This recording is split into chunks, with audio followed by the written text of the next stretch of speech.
بعض لوگ یہ کہتے سنائی بھی دیتے ہیں اور بعض لوگ ہو سکتا ہے وصیت بھی کرتے ہوں کہ جب میری قبر بنائی جائے تو نیک بندے کی قبر کے قریب بنائی جائے، تو کیا اس سے بھی عذاب قبر اور تنعیم قبر میں فرق پڑتا ہے؟ دیکھیں، اللہ تعالیٰ کی رحمت کا جو معاملہ ہے نا وہ ایسا ہے، بندہ نیکی ایک کرتا ہے اللہ تعالیٰ ثواب 10 گنا دیتا ہے۔ سبحان اللہ، سبحان اللہ۔ نیکی تو ایک کی تھی، وہ جو 9 گنا ملے وہ تو خدا کا فضل ہی تھا، ٹھیک ہے؟ اگرچہ حقیقت میں تو یہ نیکی کرنا بھی خدا کا فضل ہی تھا، ٹھیک ہے، لیکن ہم ظاہری اعتبار سے یہ سمجھ رہے تھے بھئی ایک کی ہے، ایک کا بدلہ مل جائے، لیکن 9 گنا جو ملا یہ فضل ہے۔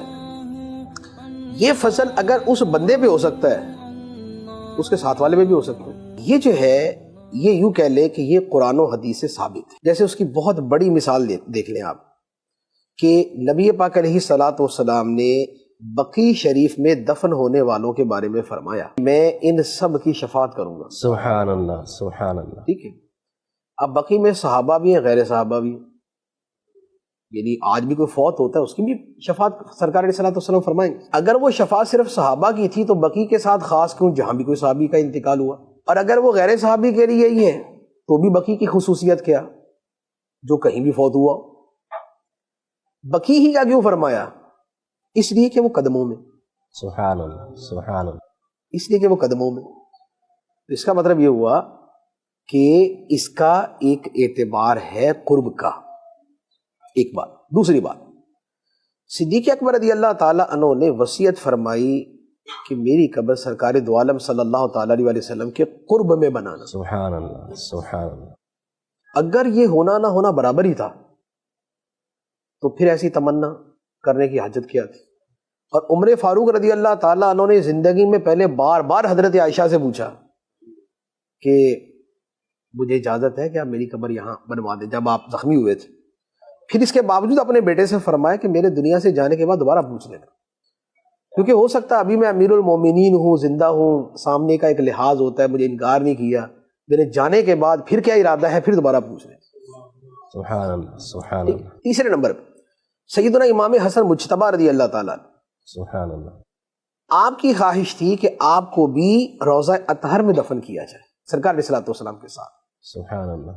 تو آپ کی خواہش تھی اور اہل بیت کرام بھی یہی چاہتے تھے، لیکن اس وقت حکمران تھا مروان اہل بیت کا دشمن تھا، تو اس نے پھر یہ کرنے نہیں دیا، تو پھر بالآخر آپ کو بقیع شریف میں آپ کی والدہ ماجدہ طیبہ طاہرہ سیدہ فاطمہ رضی اللہ تعالی عنہا کے پڑوس میں آپ کو دفن کر دیا گیا۔ تو یہ ہے قرب کی برکت ہے۔ سبحان اللہ۔ اچھا، اب اس کے علاوہ اور بہت سارے جو ہے نا وہ واقعات، احوال اولیاء کرام کے فرامین اس طرح کے ملتے ہیں، جیسے غوث پاک رضی اللہ تعالیٰ نے فرمایا جو میرے مدرسے سے گزر جائے گا بخشا جائے گا۔ سبحان اللہ۔ تو اب آپ کے مدرسے سے جو گزر جاتا تھا تو وہ آپ کی اس کو بشارت تھی اسے۔ تو یہ اللہ کی رحمت ہے، اور اللہ کی رحمت ورحمتی واسعت کل شیء، سبحان اللہ۔ اور میری رحمت ہر شے سے زیادہ وسیع، ہر شے سے زیادہ وسیع۔ تو جیسے جسمانی طور پہ جہاں بارش ہوتی ہے تو جتنے ایریے میں بارش ہوتی ہے پانی ادھر ادھر بھی جاتا ہے، ایسے ہی جہاں پر روحانی بارشیں ہوتی ہیں، اولیاء کرام کے مزارات یا صالحین کی جو قبور ہیں، جہاں روحانی طور پہ بارش ہوتی ہے تو وہاں بھی پاس پڑوس والے بھی جو ہے نا وہ عطا کر دیے جاتے۔ اب ان کے اوپر میں اب ایک اسرح السری حدیث میں اس کے اوپر پیش کرتے، مسلم شریف کی حدیث ہے کہ جہاں اللہ کو ذکر کرنے والے جمع ہوتے ہیں تو وہاں اللہ کے فرشتے آ کے ان کے اوپر اپنے پر جو ہے نا وہ بچھا دیتے، یعنی پھیلا دیتے، اور فرشتے آتے ہیں اس کے اوپر، اور فرشتے آتے ہیں اس کے اوپر، زمین سے لے کے آسمان تک فرشتے اپنے پر بچھا دیتے۔ جب وہ محفل ختم ہوتی ہے فرشتے اللہ کی بارگاہ میں جاتے ہیں، سوال جواب کافی وہ ہوتے ہیں، اللہ تعالیٰ جانتا ہے سب، تو اللہ تعالیٰ فرماتا ہے کہ میں نے ان سب کو بخش دیا۔ سبحان اللہ، سبحان اللہ۔ سب کو بخش دیا، جتنے ذکر کے محفل میں بیٹھے تھے سب کو بخش دیا۔ فرشتے کہتے ہیں یا اللہ ایک بندہ ایسے بیٹھا ہوا تھا، وہ ذکر کرنے نہیں آیا تھا، وہ وہاں سے گزر رہا تھا، کوئی کام پڑ گیا ہوگا، کسی سے ملنا تھا یا کچھ اور ہو گیا، وہ بھی بیٹھ گیا، وہ ویسے ذکر کرنے نہیں آیا تھا۔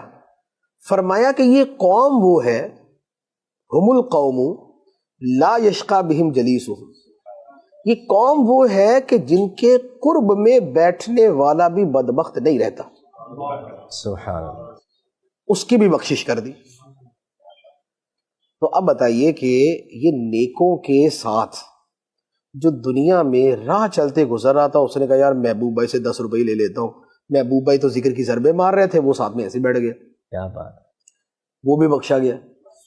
ٹھیک ہے، تو دنیا سے جانے کے بعد بھی رب کی رحمتیں تو بندوں پہ اسی طرح ہے.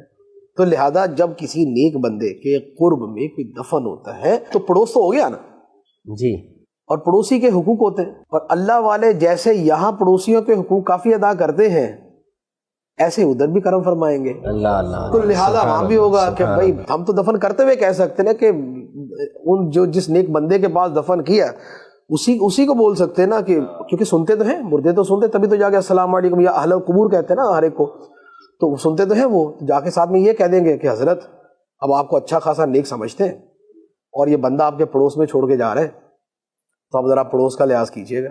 سبحان اللہ، ٹھیک ہے، سبحان اللہ. وہاں درخواست کریں اور اللہ تعالیٰ بندے سے اس کے گمان کے مطابق سلوک فرماتا ہے، معاملہ فرماتا ہے، تو لہذا کرم ہو جائے گا. سبحان تو یہ اب ہے دوسرا پہلو جو آپ نے کہا تھا، یہ تو تھا نیک. کیا برے کے پہلو میں دفن کریں ہاں، تو مار بھی پڑے گی، یہ دوسری بات ہے. رحمت کا معاملہ اور ہے، اچھا، وہ ہر شے سے وسیع ہے، وہ ساتھ بیٹھنے والے کو بھی بخش دیتا ہے. ٹھیک ہے، اور وہ 1 کا 10 بھی دیتا ہے، 70 بھی دیتا ہے، 100 بھی دیتا ہے، 700 بھی دیتا ہے. سبحان اللہ. لیکن سبحان گناہ بندہ کرے تو ایک کا ایک ہی گناہ ہوتا ہے، 10 نہیں ہوتے. 10 تو کیا 2 بھی نہیں ہوتے. ایک گناہ کیا تو اللہ تعالیٰ اس کے نامہ اعمال میں 1 ہی لکھوائے گا، 2 نہیں لکھے گا. اور اسی طرح 1 کا گناہ دوسرے کو اوپر نہیں ڈالے گا، اس کی سزا دوسرے کو نہیں ملے گی. لہٰذا آخرت کے معاملات کے اندر ایسا نہیں ہوتا کہ وہاں پر کسی ایک کے گناہ کی سزا دوسرے کو دے دی جائے. لہذا اگر کوئی پرلے درجے کے فاسقوں، فاجروں، ظالموں کے درمیان بھی دفن کر دیا گیا تو رب کی رحمت وہاں پر جو ہے وہ اپنی وال بنا دے گی. واہ واہ، یہ ہو سکتا ہے کہ اس کی وجہ سے وہ بخشے جائیں، سبحان اللہ. اگر سبحان یہ اللہ. نیک ہے تو اس کی وجہ سے وہ بخشے، یہ ہو سکتا ہے. یہ نہیں ہو سکتا کہ ان کی وجہ سے یہ بندہ سزا پائے.